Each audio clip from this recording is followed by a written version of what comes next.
ભાવનગરના વલભીપુર પંથકમાં રહેતા એક શખ્સે તેની જ પિતરાઈ બહેન સાથે શારીરિક સંબંધ બાંધી દુષ્કર્મ આચર્યું હતું અને બાદમાં યુવતીને 6 થી 7 માસનો ગર્ભ હોવાનું જણાતા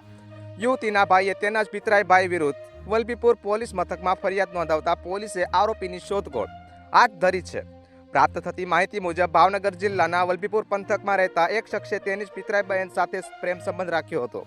અને બાદમાં અવારનવાર મળવા બોલાવી હતી અને તે વેળાએ પિતરાઈ ભાઈએ તેની બહેનની મરજી વિરુદ્ધ અવારનવાર શારીરિક સંબંધ બાંધી દુષ્કર્મ આચરતો હતો અને કોઈને કહીશ તો મારી નાખવાની ધમકી આપી અવારનવાર દુષ્કર્મ આચરતો હતો. જે દરમિયાન યુવતીને પેટમાં દુખાવો ઉપડતા યુવતીને હોસ્પિટલ ખાતે ખસેડવામાં આવી હતી, જેમાં યુવતીને 6 થી 7 માસનો ગર્ભ હોવાનું જણાતા યુવતીએ તમામ હકીકત પરિવારના સભ્યોને કહેતા પરિવારના પગ નીચેથી જમીન સરકી જવા પામી હતી અને દુષ્કર્મ કરનાર બીજું કોઈ જ નહીં પણ તેનો પિતરાઈ ભાઈ નીકળતા ભારે ચકચાર મચી જવા પામી છે. યુવતીના ભાઈએ તેના જ પિતરાઈ ભાઈ વિરુદ્ધ દુષ્કર્મની ફરિયાદ નોંધાવતા પોલીસે આરોપીની શોધખોળ હાથ ધરી આગળની તપાસ શરૂ કરી છે.